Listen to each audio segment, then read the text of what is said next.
There's no term hate speech, right? The language is in Article 20 that requires states to prohibit national, racial, and religious hatred that constitutes incitement to violence, discrimination, or hostility. That's the standard for governments. I'm Andrew Lawton from True North Centre for Public Policy in Canada. The question is predominantly for Mr. Kay. In Canada, a couple of months ago, the Parliamentary Committee recommended that the Canadian House of Commons, quote, establish requirements for online platforms and internet service providers with regards to how they monitor and address incidents of hate speech and the need to remove all posts that would constitute hatred in a timely manner. So my concern there that I would be curious for your thoughts on is whether social media companies might preemptively have a very broad definition to avoid having to be sanctioned by the government. And secondarily to that, how do you propose these terms like hate speech be defined?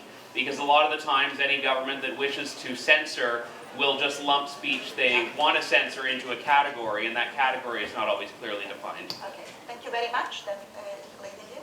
Hello, I'm Sheila Gunn Reid. I also work for the Rebel News in Canada. My question is very similar to my friend Andrew Lawton's, and it is also for Mr. Kay. Other parts of the United Nations are promoting censorship. In particular, just a few weeks ago, a new campaign against hate speech was announced by the United Nations, and the Special Rapporteur admitted that the phrase was not objectively defined. Are you as afraid of the UN's anti-hate speech campaign as I am, and their anti-Islamophobia campaign as well, which is also not defined at all? Developed over the last several years that highlights the requirements or imposes requirements on the companies to observe hate speech law tend to be extremely broad and vague and do not really clarify for the companies what it is they should do, how specifically they should identify this category of hate speech. In international human rights law, under the ICCPR, for example, there's no term hate speech, right? The language is in Article 20 that requires states to prohibit national, racial, and religious hatred that constitutes incitement to violence, discrimination, or hostility. That's the standard for governments. Now, if governments want to somehow, within that framework or some other framework, clarify what it is they want the companies to do, they need to do it in a clear way. This applies, by the way, also to the white paper in the UK. Right? There needs to be clarity about what they want the companies to take down or to moderate, to regulate.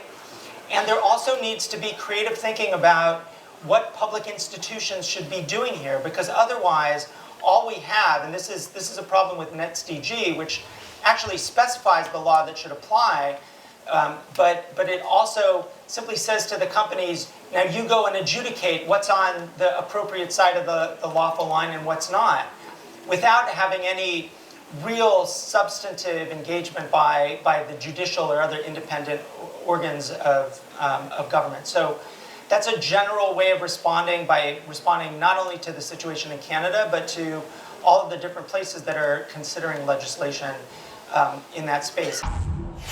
I'm here in the UK with the boss, Ezra Levant. We are probably the only dissident journalists here inside the Defending Media Freedom Conference. To see all of our coverage, go to mediafreedomconference.com, and while you're there, if you're so inclined, you can pitch in to cover the cost of our trip here. That's at mediafreedomconference.com.